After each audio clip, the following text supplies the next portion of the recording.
الحمد لله نحمده ونستعينه ونستغفره ونؤمن به ونتوكل عليه ونعوذ بالله من شرور أنفسنا ومن سيئات أعمالنا من يهد الله فلا مضل له ومن يضلل فلا هادي له ونشهد أن سيدنا ومولانا محمدا عبده ورسوله أما بعد قال الله تعالى في كلامه المجيد والفرقان الحميد فأعوذ بالله من الشيطان الرجيم بسم الله الرحمن الرحيم إنما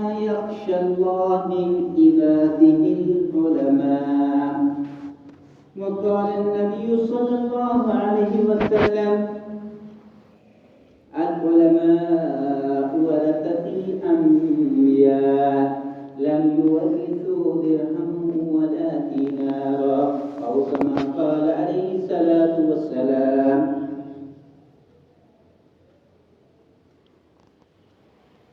محترم امام جامعہ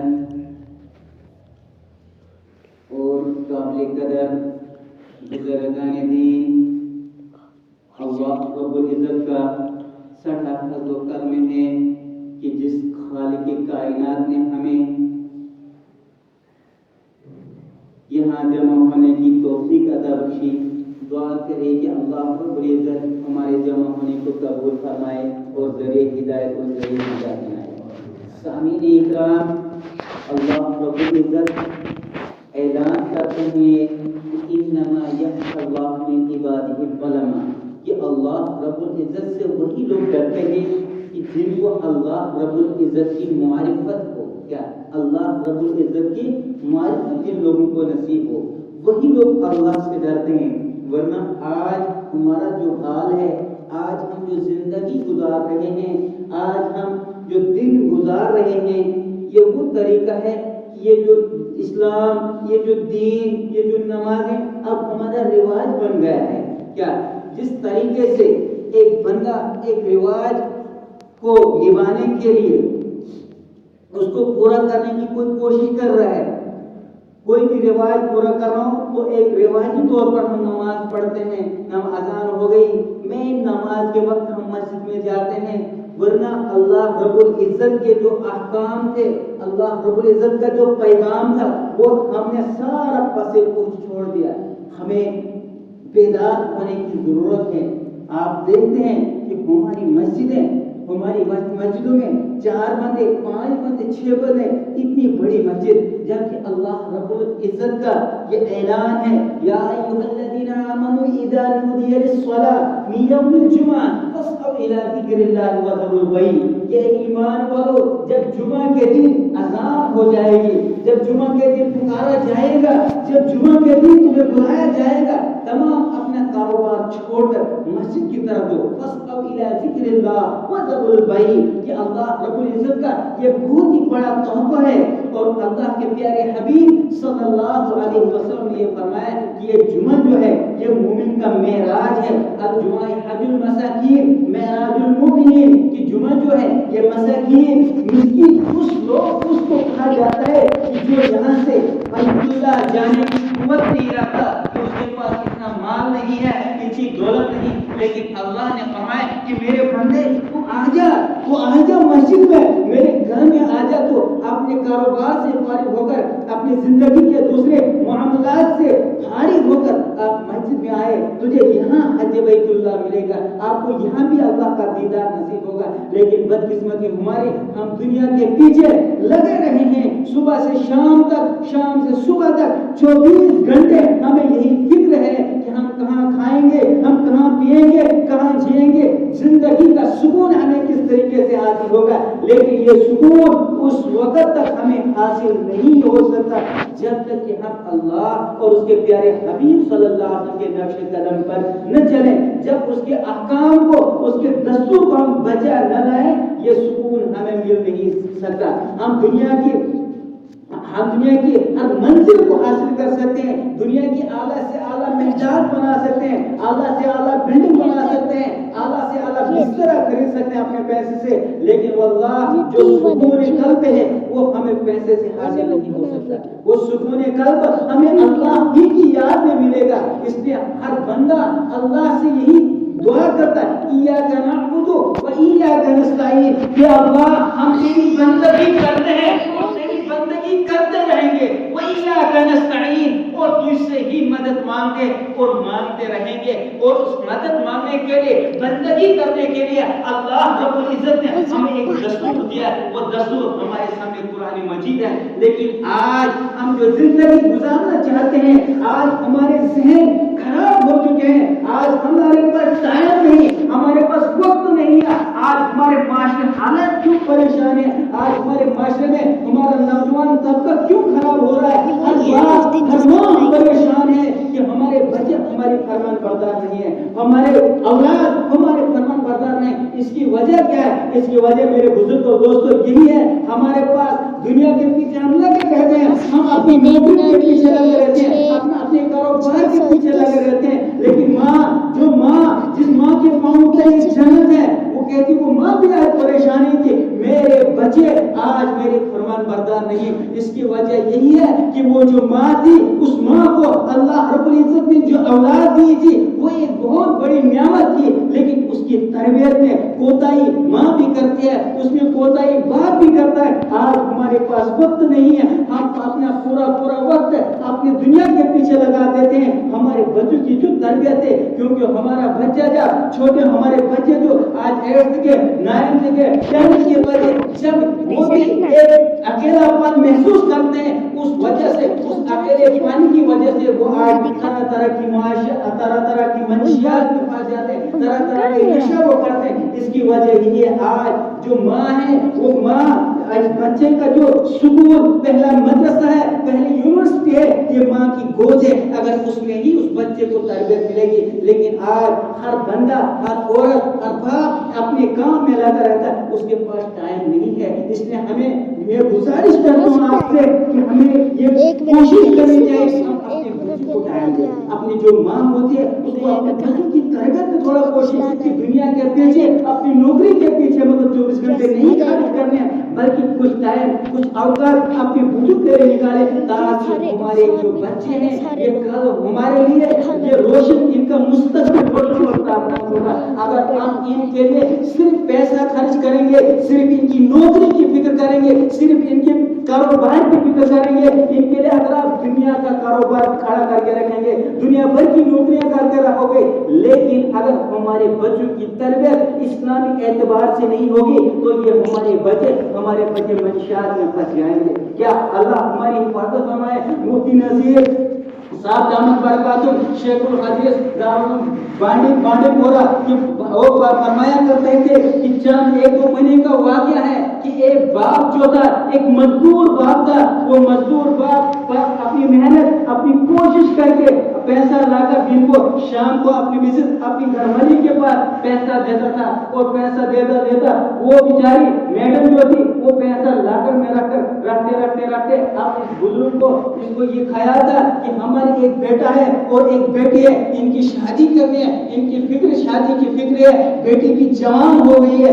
اس کی فکر کر رہے ہیں. چنانچہ یہ جو والد صاحب تھے, بیٹے کے والد صاحب تھے, وہ اپنی مسز کے پاس وہ پیسہ لا کے دیتا تھا. پھر ایک دن اس کو یہ خیال آیا, اپنی مسز سے کہا آج نکالو وہ لا کر تھوڑا کھول لو, ہم دیکھتے ہیں کہ کتنا پیسہ ہوا. چنانچہ جب گنتے ہیں پیسہ گنتے وہ 1 لاکھ بھی پورا نہیں ہوا. بندہ بیچارہ پریشان, ایسے ماتھے پہ مارا, بولتے کیا وجہ ہے, یہ پیسہ کہاں گیا, میں نے تو اتنا پیسہ کمایا تھا, میرا خیال یہ تھا یہ 2.5-3 لاکھ جمع ہو گیا ہوگا, لیکن یہاں تو 1 لاکھ بھی پورا نہیں, یہ پیسہ آخرکار کہاں ہو گیا؟ اب جو ان کی بیٹی تھی اس کو پورا معاملہ پتا تھا، لیکن جو ماں جو تھی یہ بھی بیچاری شریف تھی، اس کو کچھ پتا نہیں تھا کہ اس پیسے کو کیا ہو رہا ہے۔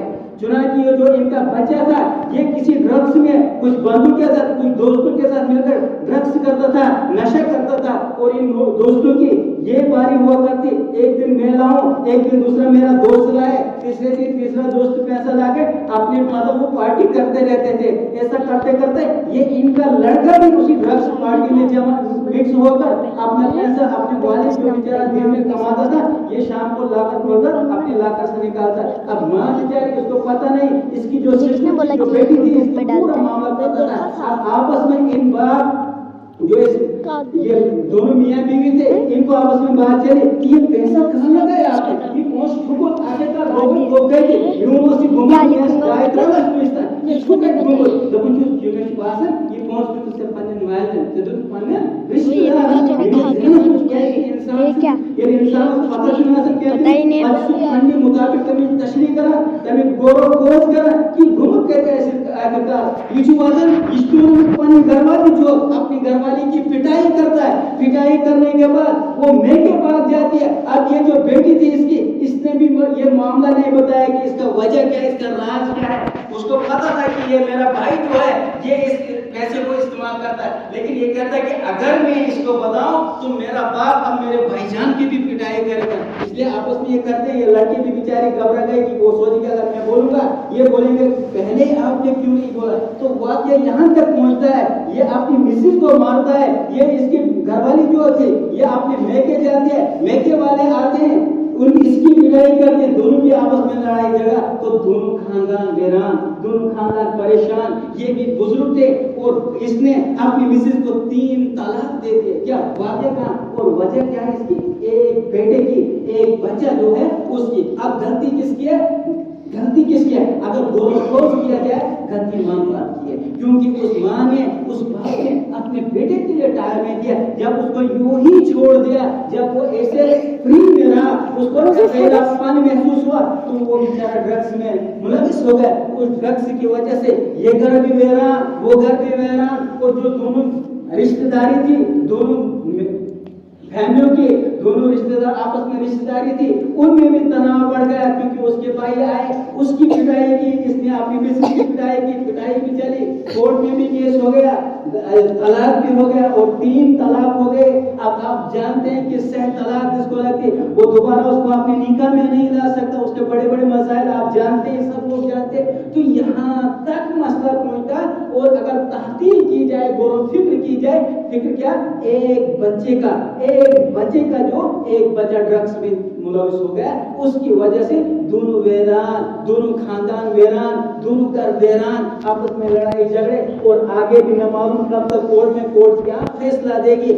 آج ہمارے سامنے اللہ رب العزت نے قرآن دیا، اللہ رب العزت نے ہمیں پیارے حبیب صلی اللہ علیہ وسلم کی سیرت دی، لیکن امت مسلمہ اپنے آپ کو مسلمان کہتے ہوئے اپنے آپ کا یہ دعویٰ کرتے ہیں کہ ہم لا الہ الا اللہ محمد رسول اللہ پڑھنے والے ہیں، ہم امت محمدیہ، اس کے بعد اپنے جو کہ ہمارا تناؤ ہو، جو ہماری لڑائی کورٹ میں لے کر جاتے ہیں۔ میرے بزرگوں دوستوں، کورٹ والے اگر فیصلہ کوئی بھی فیصلہ دیں گے اس سے ہم کامیاب نہیں ہو سکتے۔ ہمارے لیے کامیابی اگر ہے، ہمارے لیے کامیابی قرآن پاک میں ہے، ہماری کامیابی نبی اکرم صلی اللہ علیہ وسلم کے نقش قدم میں ہے۔ ہمیں چاہے کہ ہم پیارے حبیب صلی اللہ علیہ وسلم کا نقش قدم کو اختیار کریں، ہم قرآن کو اختیار کریں، قرآن جو تعلیم دیتا ہے ہم اس کے مطابق اگر زندگی گزاریں گے تو ہمیں سکون مل سکتا ہے۔ تو ہمیں بھی ضرورت ہے ہم اپنی بچوں کو ضرور ٹائم دیں، ان کی تربیت کے لیے ہم اپنا وقت نکالیں، ہم ضرور ان کی ٹیوشن پڑھاتے ہیں، ان کی فکر کرتے ہیں، ہر کام میں وہ تو ضروری ہے، لیکن ماں باپ کے لیے بھی ضرور ہے اپنے بچوں کو اس انداز سے نہ چھوڑ دیں کہ وہ اکیلا پن محسوس کر کے کسی منشیات میں ملوث ہو جائے۔ اللہ ہماری حفاظت فرمائے۔ میرے پیارے بزرگوں دوستوں، اللہ رب العزت اتنا بے نیاز ہے، اگر دنیا کی ساری لوگ نافرمان ہو جائیں گے، ناخلف ہو جائیں گے، یا کوئی بھی سجدہ نہ کرے اللہ کے سامنے، اللہ کی کبریائی میں کوئی کمی نہیں آئے۔ کیا یہ کمی صرف ہمارے لیے؟ اگر ہم اللہ کے نافرمان ہو جائیں گے، اللہ کی کوئی قدرت میں، اللہ کی کبریائی میں کمی نہیں، بلکہ نقصان ہمارا ہے۔ اس لیے ہمیں سوچنا ہے کہ اللہ رب العزت نے ہمیں پیدا کیا تو اللہ رب العزت فرمائے انما یخشی اللہ من عبادہ العلماء. تو ہمیں چاہے امت مسلمہ کو چاہے ہمارے ائمہ اکرام ہیں, ہمارے ائمہ مساجد ہیں, ہمارے علماء اکرام, ہم ان کی عزت کریں اور ان سے یہ سوال ہم کریں کہ ہمیں زندگی کس طریقے سے گزارنی ہے. یہ قرآن جو ہے جیسے آج کل ہم